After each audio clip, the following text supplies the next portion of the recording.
So imagine you are a global technology company, right?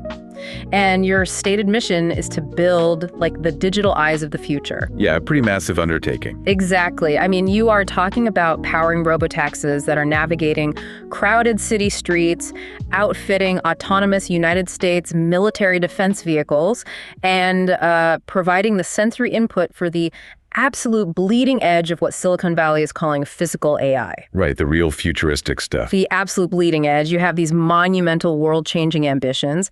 But then imagine your quarterly revenue is exactly the same as a moderately successful local coffee shop. A pretty jarring contrast. Yeah, it really is.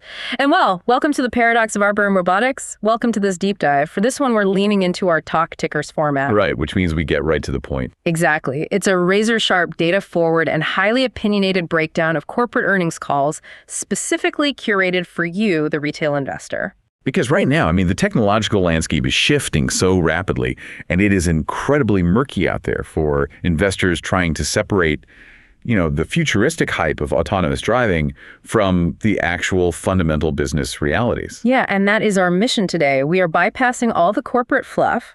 We are taking the Arbe Robotics Q1 2026 earnings call. They trade under the ticker ARBE, by the way. Right, ARB. And we are translating all the Wall Street jargon into plain language. By the end of this conversation, we're going to figure out if this radar semiconductor company is a buy, a hold, or a fold for your portfolio. Yep.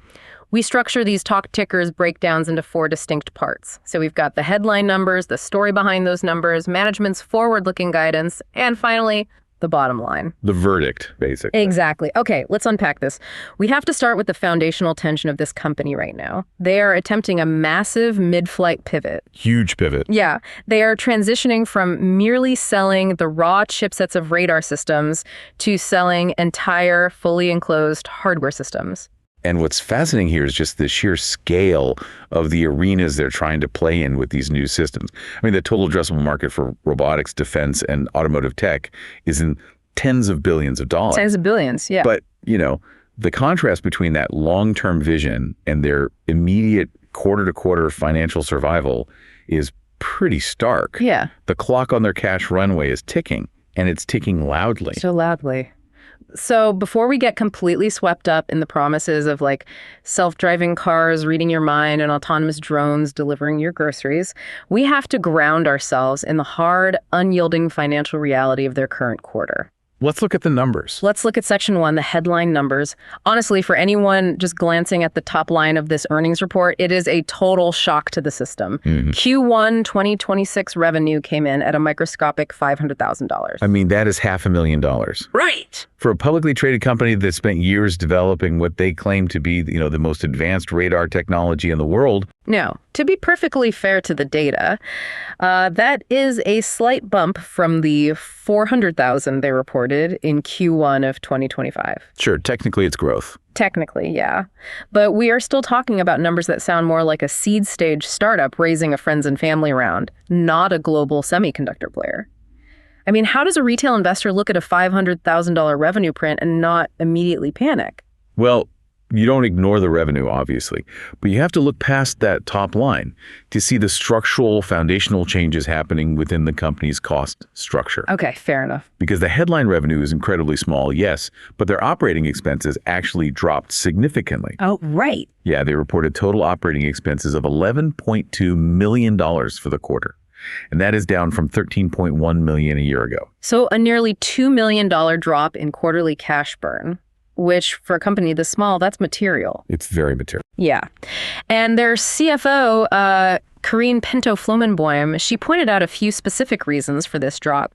She mentioned lower share-based compensation expenses, mostly because earlier grants fully vested. Right, the equity side. Yeah, and the fact that last year's awards were structured half in cash and half in equity.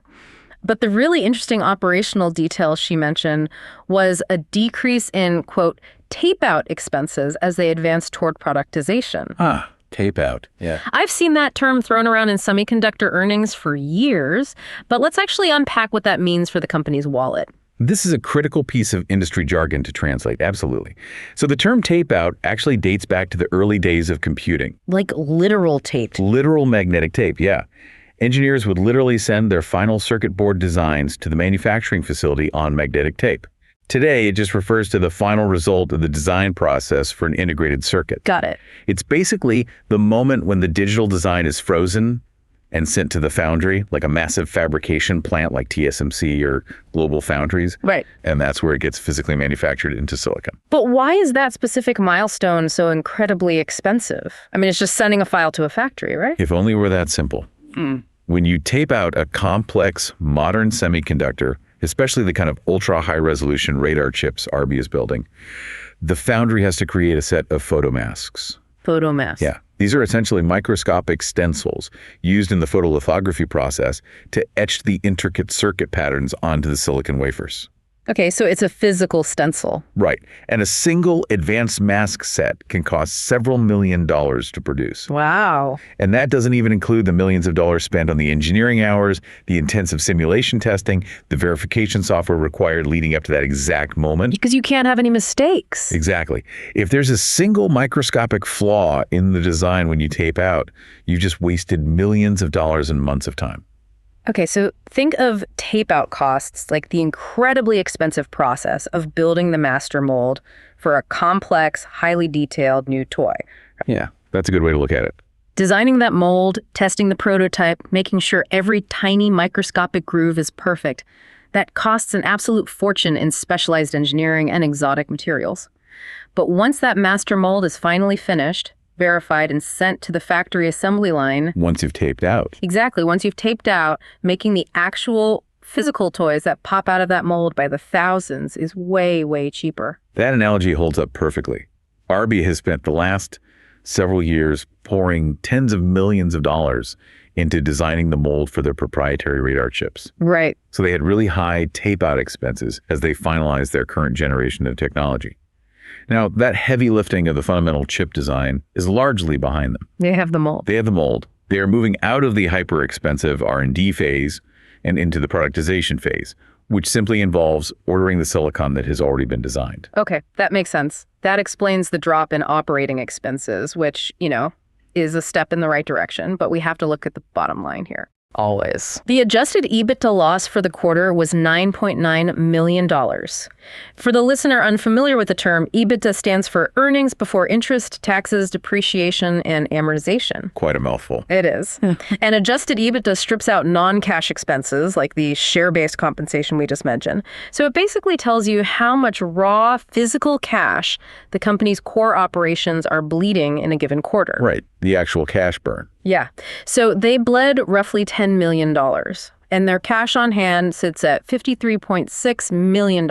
Which, to be fair, that cash pile was actually bolstered recently. Yes, it was. They executed an underwritten registered direct offering to raise $18.5 million in gross proceeds. And this is a double-edged sword for retail investors. I mean, their new president, Kobe Marenko, pointed out that this raise gives the company the financial flexibility to invest in their new growth strategies. Sure. But I have to look at this from the perspective of the person actually holding the stock. A direct offering means share dilution. It does. Let's walk through the mechanics of that dilution so the listener understands exactly what happened to their portfolio. Yeah, let's break it down. When a company does a direct offering, they are creating brand new shares out of thin air and selling them directly to institutional investors to raise cash. Let's do the brutal math on what dilution actually feels like for a retail investor. Say I own 100 shares of a company, and that company only has 1,000 shares in total existence. Okay. I own 10% of that business. I have a 10% claim on all their future profits. Right. But then management decides they need cash, so they create another 1,000 brand new shares and sell them to a hedge fund. Now, there are 2,000 shares in existence. Yep. I still own my original 100 shares, but my ownership stake has just been slashed from 10% down to 5%. My slice of the pie just got cut in half without me selling a single share. Exactly. Which is why the market typically reacts negatively to these announcements. You are permanently reducing the earning power of every existing share in order to fund the company's short-term survival. Right. However, management would argue, and implicitly did argue on this call, that owning a smaller slice of a company that actually survives to commercialize its technology is far better than owning a large slice of a company that goes bankrupt. I mean, I understand the corporate logic, obviously, but I have to push back on the optimism here. Let's combine the $9.9 million adjusted EBITDA loss with the $53.6 million in cash they currently hold. Okay, doing the math. With a burn rate of roughly $10 million a quarter, they have about 5 quarters of runway left. Maybe 6 if they really stretch it. Right. I mean, for a retail investor, staring down a 5-quarter countdown clock while the company's only generating $500,000 a quarter in top-line revenue, that feels like sitting on a financial powder keg. If I'm holding the stock, I'm sweating. Yeah, operating a hardware-centric technology company with only 5 quarters of cash visibility is, well, it's the definition of a high-wire act. Totally. Your concern is entirely validated by the financial statements. But if we connect this to the broader strategy, management is not ignoring this reality. They're acutely aware of the ticking clock. They know it's a problem. They do. During the call, they highlighted newly announced cost reduction measures aimed at slashing their ongoing operating expenses by an additional 15%. Right. The CFO stated the full impact of that 15% reduction is expected to take effect starting in Q2. So let's run those numbers. If they successfully cut 15% off an $11 million quarterly OPEX run rate, they're saving over $1.5 million a quarter. Okay. That brings the burn rate down closer to $8.5 million. It fundamentally does not solve the core problem, which is that they need massive exponential revenue growth. But it stretches that 5-quarter runway into a 6 or potentially 7-quarter runway. Which buys them time. Exactly. In the world of automotive technology integration, where sales cycles are infamously long, buying an extra 6 months of survival can literally be the difference between failure and a lucrative buyout. Right. And that financial tension perfectly sets up the second section of our Talk Tickers format. The story behind the numbers. The pivot. The pivot. Because Arbe isn't just sitting around tightening their belts, cutting OPEX, and hoping for the best. They are entirely shifting their fundamental go-to-market strategy to generate cash faster. Right. To understand the future of the stock, you have to deeply understand this pivot. It is a radical departure from their original business model. Historically, Arbe has positioned itself strictly as a chipset company. Just the brains. Just the brains, yeah. They employed brilliant engineers to design the tiny, complex silicon brains of the radar, and their entire business plan was to sell those bare chips to automotive Tier 1 suppliers. And for the listeners, Tier 1s are those massive, multi-billion-dollar companies that build the actual physical car parts for automakers, right? Okay. Let's put the agony of the automotive sales cycle into plain language, because this is so important. If you are a semiconductor company trying to sell a new chip to the automotive industry, you are entering a bureaucratic marathon. It's brutal. It is. You pitch the raw chip to a Tier 1 supplier. They test it in a lab for a year. Just in a lab. Just a lab. If they like it, they spend another year designing a physical radar system around your chip. Then they take their new system and pitch it to an OEM. An original equipment manufacturer. Right, an automaker like Ford, Volkswagen, or Toyota. The automaker then installs it on a test fleet and spends 2 more years driving millions of miles to ensure the radar doesn't glitch when it snows or gets hit by a stray rock. You have to be sure it's safe. Of course. Yeah. So maybe 5 to 7 years after your initial pitch, a car rolls off an assembly line and you finally see a royalty check for your chip. Yeah. Arbe simply does not have 5 years of cash. They don't. So the pivot is born of absolute necessity. Arbe is moving beyond just selling the internal chipsets. They are now manufacturing and selling complete, end-to-end, fully functional radar systems directly to end users. They're building the whole box. The whole box. The silicon chips, the complex antenna arrays, the heavy-duty mechanical housing, the printed circuit boards, and the software interface required to make it all talk to a computer. But here's where it gets really interesting, though. During the Q&A section of the earnings call, a financial analyst pressed management on the unit economics of this pivot. Yeah, good question from the analyst. It was. And management admitted on the record that selling these full, complete radar systems actually results in a lower gross margin percentage compared to their historical model of selling just the bare chips. Yep, they did. Why on earth would a company that is desperate for cash and staring down a 5-quarter runway deliberately pivot to a lower margin product? I mean, it sounds like corporate self-sabotage. Well, it sounds counterintuitive if you fall into the trap of only looking at financial percentages on a spreadsheet. Okay, explain that. We have to separate the concept of margin percentage from the concept of absolute dollar profit. This raises an important question about how early-stage technology companies actually capture value. Right. Let's break down the cost of goods sold, or COGS. When Arbe sells a bare chipset, they are essentially charging for pure intellectual property. A tiny piece of silicon costs very little to physically manufacture once the initial design is done. Right, because they already paid for the expensive tape-out process. Exactly. Because the physical cost is so low, the gross margin percentage on pure silicon is usually massive, often 60, 70, even 80%. That's huge. But the absolute price tag of that single chip is relatively low. Okay, let's use easy numbers to illustrate. Say they sell a bare radar chip for $100. An 80% margin means it costs them $20 to make, and they walk away with $80 in raw profit. Now look at the new strategy. When they sell a complete end-to-end radar system, they have to pay for the physical aluminum housing, the complex passive components, the connectors, the assembly labor, and the rigorous environmental testing of the finished box. Lots of physical parts. Yes. All of those physical materials dramatically increase the cost of goods sold, which drags down the overall gross margin percentage. Right. Let's say the system margin drops from 80% down to 40%. But, and this is the crux of the pivot, the average unit price, the AUP, of a full ruggedized system is exponentially higher than a bare chip. Oh, because they aren't selling a tiny piece of silicon for $100 anymore.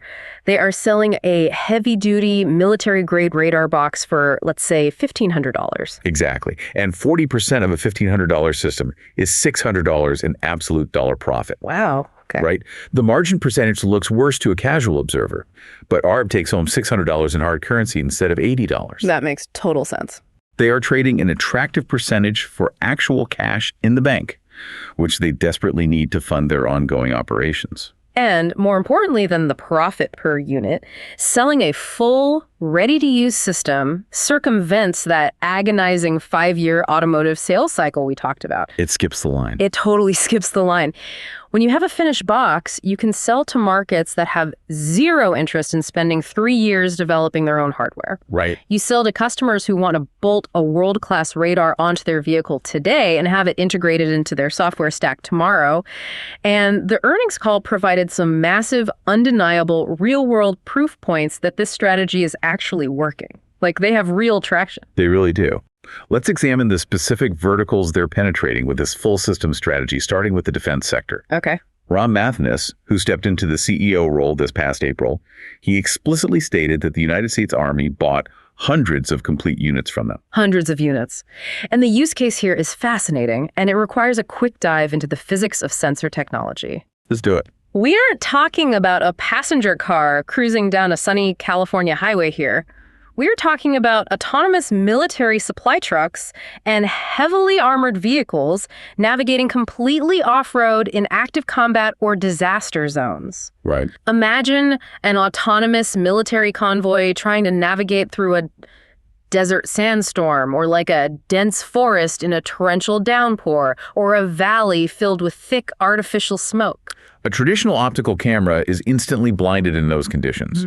I mean, it relies on the visible light spectrum, just like the human eye.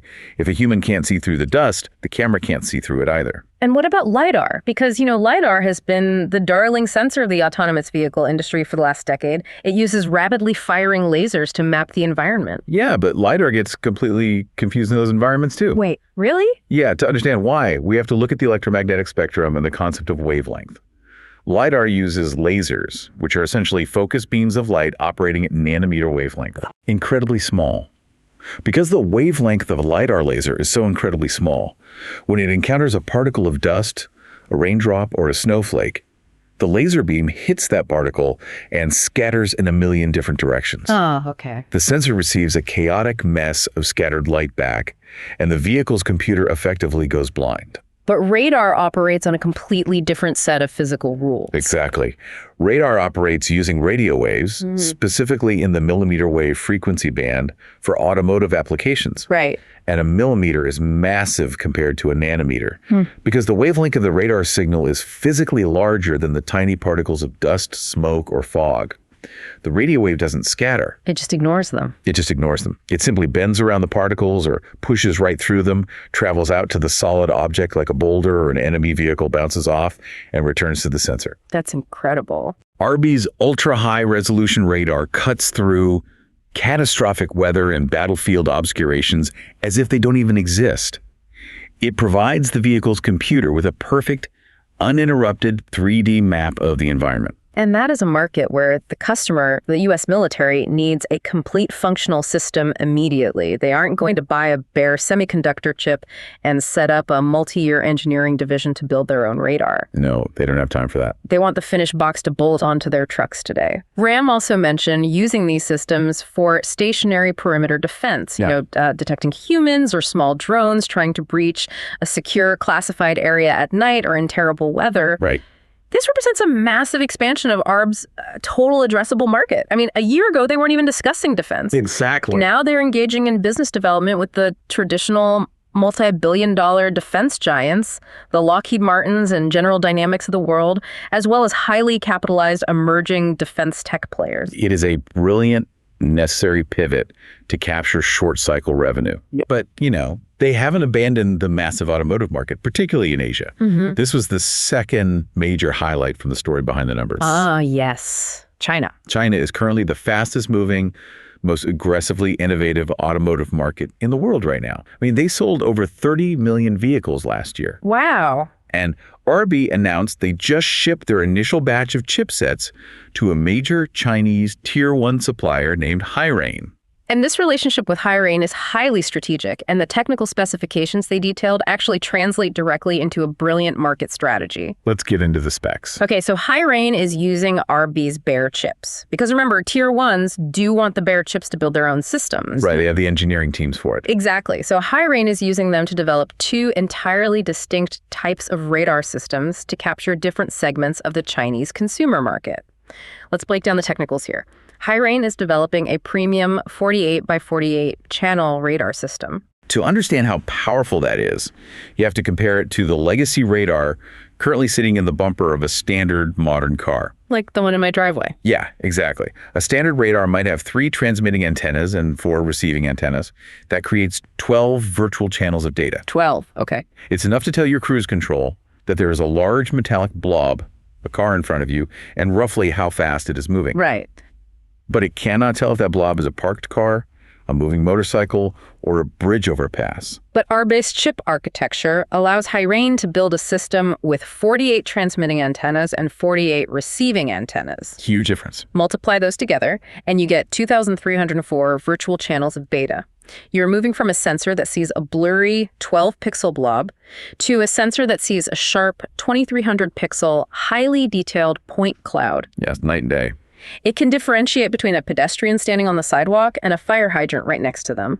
That 48 by 48 system is ultra-high resolution, explicitly designed for high-end, luxury autonomous vehicles that require level 4 capabilities. But in parallel, HiRain is also developing a 24 by 12 channel system using Arbe's technology. Okay, so a step down. Right. That provides 288 virtual channels. It's a lower cost, lower resolution system compared to the premium model, but it is still exponentially more powerful and precise than the legacy radars on the road today. Which have, 12 channels? Exactly. This 24 by 12 system is designed to be highly affordable, allowing automakers to install it into a massive, wider range of everyday, budget-friendly passenger vehicles for advanced safety features. Okay, so HiRain is essentially offering Chinese automakers a tailored menu using a unified platform approach. Exactly. Like if an automaker is building an $80,000 luxury electric vehicle with advanced self-driving tech, they buy the expensive 48 by 48 system. Right. If they're building a $20,000 budget-friendly smart car that just needs excellent automatic emergency braking, they buy the cheaper 24 by 12 system. Yep. But behind the scenes, both of those systems are running on Arbe's core silicon. This completely entrenches Arbe into the entire manufacturing ecosystem of a massive Tier 1 supplier. It's a really smart move. And the momentum extends into the commercial fleet sector, too. Oh, the RoboTaxis. Let's look at RoboTaxis. What else? Management announced they just received fresh orders for their 10th radar system from global RoboTaxi companies, specifically noting traction in both North America and China. which is huge because these fleets require true Level 4 autonomy. Right. In the Society of Automotive Engineers standard, Level 4 means the vehicle handles all driving functions within a specific geofenced area, like a downtown metropolitan zone. No driver required. No human driver ready to grab the steering wheel at all. The car requires flawless, 360-degree, uncompromising sensing to avoid pedestrians, cyclists, and erratic city traffic. The fact that the most advanced autonomous driving engineering teams in the world are repeatedly ordering Arbe systems is a massive third-party validation of the technology. It proves beyond a doubt that their ultra-high-resolution radar actually delivers the data fidelity necessary for a machine learning algorithm to safely navigate chaotic city streets without human intervention. Yeah. But the data point that really caught my eye, and this brings us to the absolute bleeding edge of the technology sector right now, is their formal integration into what the industry is calling physical AI. Yes, this is major. Ram talked at length about vision language action models. He argued that these incredibly complex new AI algorithms are completely transforming how intelligent machines, from humanoid robots to autonomous cars, sense and interact with the physical world. Right. And the headline news here is that Arbe is officially integrated into the NVIDIA Drive Hyperion ecosystem. If we connect this to the bigger picture, this is a crucial development for the listener to grasp. This is where the software revolution of the 2020s meets the hardware reality of the physical world. Right. NVIDIA is currently the undisputed king of artificial intelligence computing. Their chips train the models, and their software runs the models. Right. Every major automaker, every robotic startup, every defense contractor is looking closely at NVIDIA's autonomous vehicle software stack to power their next generation of products. And Ram noted that autonomous driving is fundamentally shifting from a rules-based coding problem, like if this, then that, to a pure machine learning and software challenge. Exactly. You train a massive neural network on millions of hours of driving data, and the AI basically learns how to drive itself. Yep. But an AI, no matter how powerful the NVIDIA processor running it is only as smart as the sensor data you feed into it. Right. Garbage in, garbage out. Exactly. There is a fundamental rule in computer science: garbage in, garbage out. If you feed an advanced AI blurry, low-quality, ambiguous sensor data, it is going to make bad, potentially fatal decisions. Exactly. Physical AI systems operating in safety-critical environments, like a 2-ton vehicle traveling at 70 miles an hour down a crowded interstate, require pristine, unambiguous, machine-understandable input data. The data has to be perfect. It does.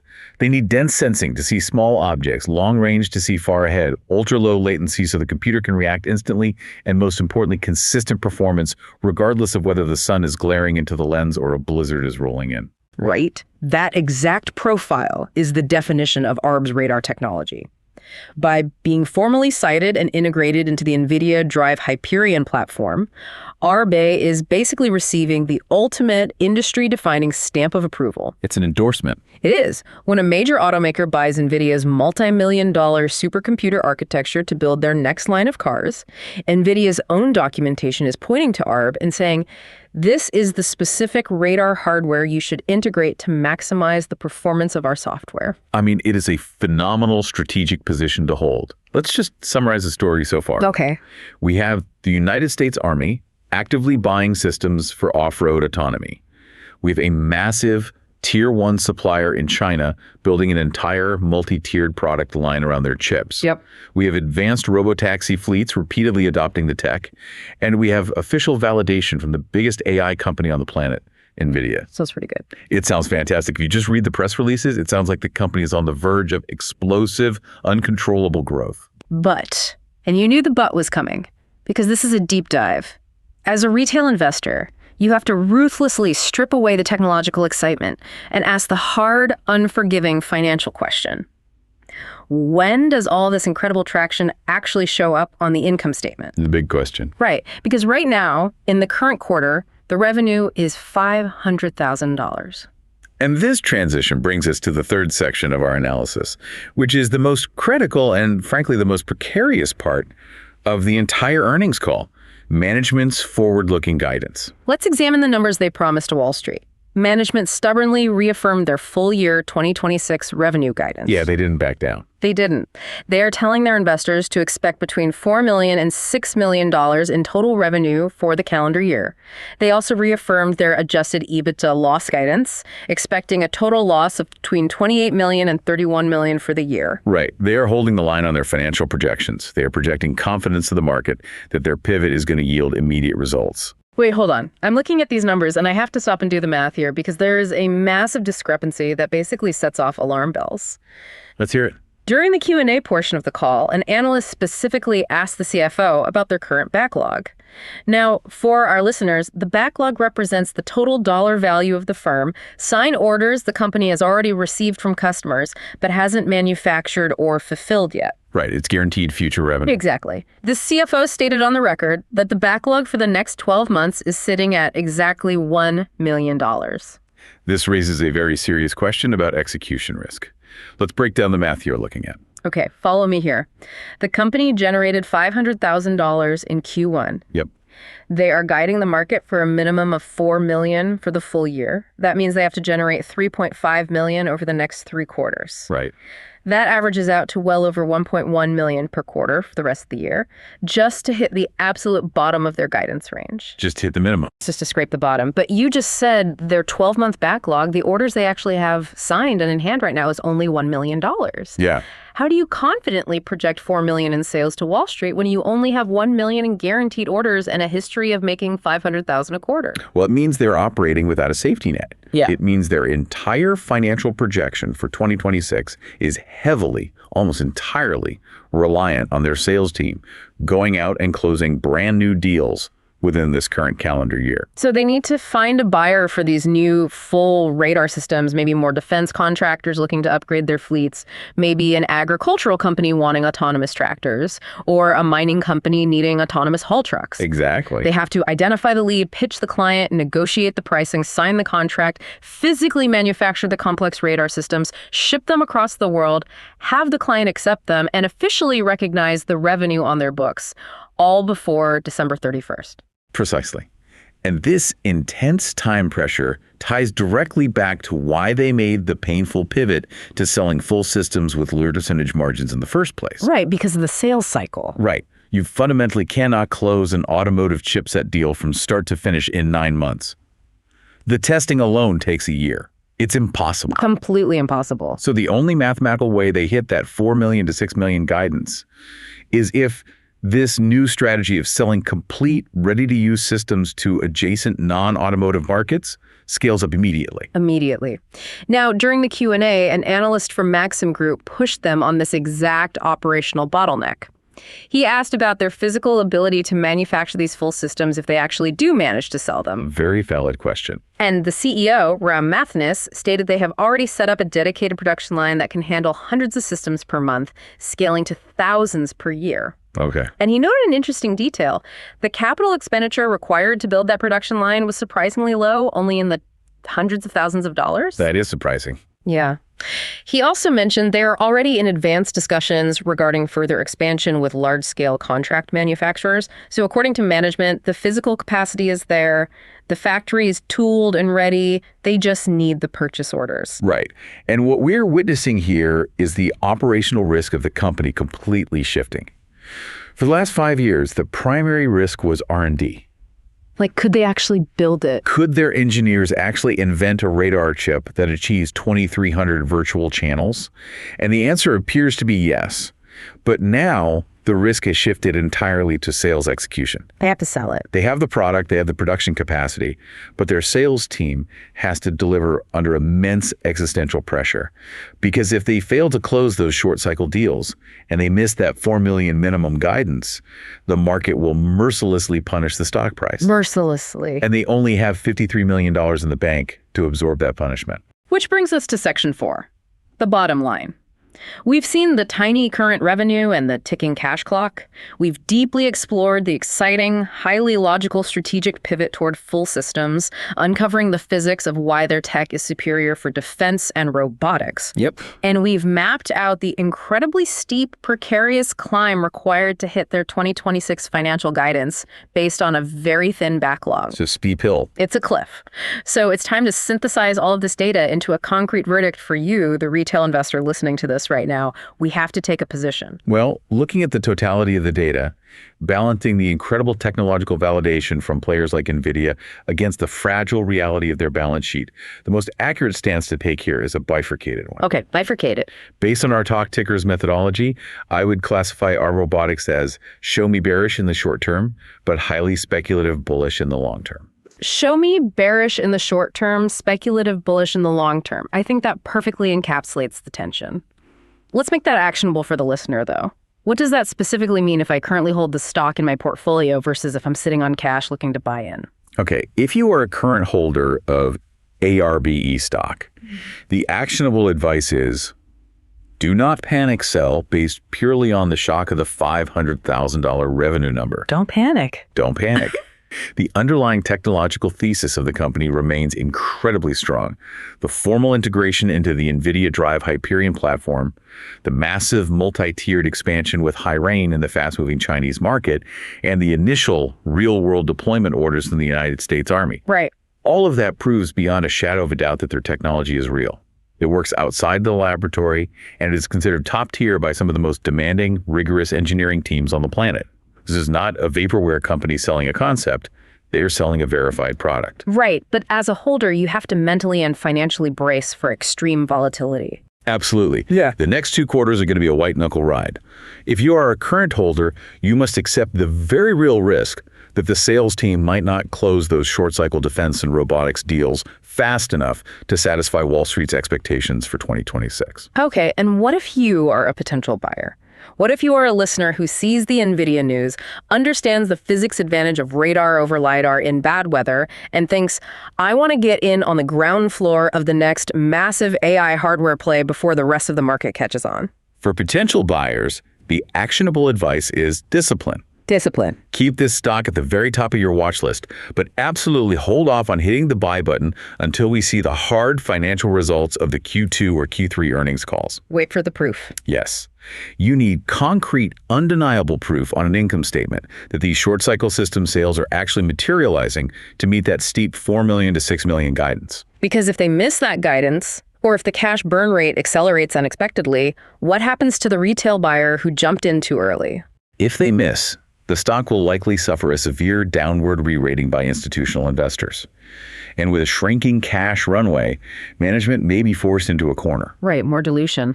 Exactly. They may have to execute another direct offering or find other heavily dilutive ways to raise the necessary cash just to keep the lights on.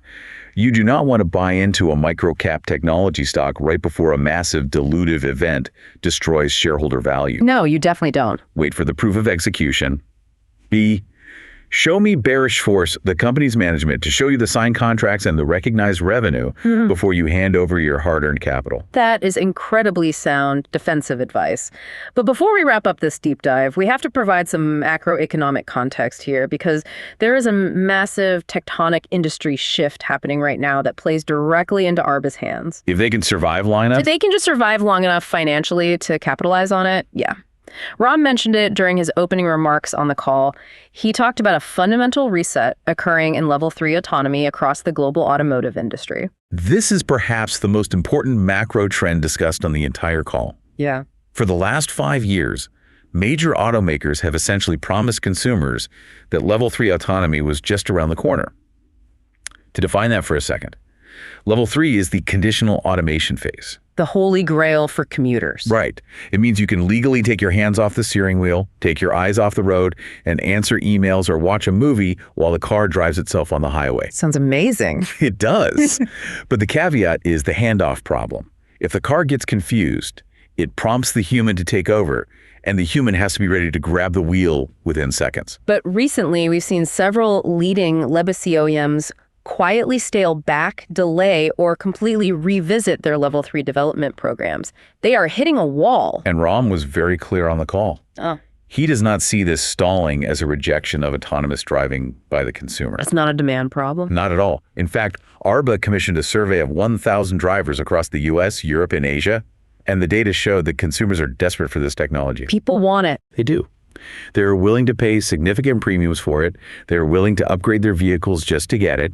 And a shocking number will even abandon their long-standing favorite car brand to switch to a competitor that offers a fully operational, safe, Level 3 system. So the consumer demand is rapid, but the first-generation automated systems completely failed to deliver on the promise. The systems that did hit the market were heavily geofenced, meaning they only worked on specific, pre-mapped stretches of highway. Right. They were limited to painfully low speeds and traffic jams, and crucially, they were strictly limited to perfect sunny weather conditions. Because they relied entirely on optical cameras and current generation LiDARs. Right. As we discussed with the military trucks, the camera is blinded by the sun glaring off a wet road, and LiDAR is scattered by heavy rain or snow. You fundamentally cannot sell a premium consumer a $100,000 self-driving luxury sedan that abruptly turns off its most marketed feature every time it starts to drizzle. Obviously not. It destroys consumer trust and creates massive liability for the automaker. And that failure is the reset.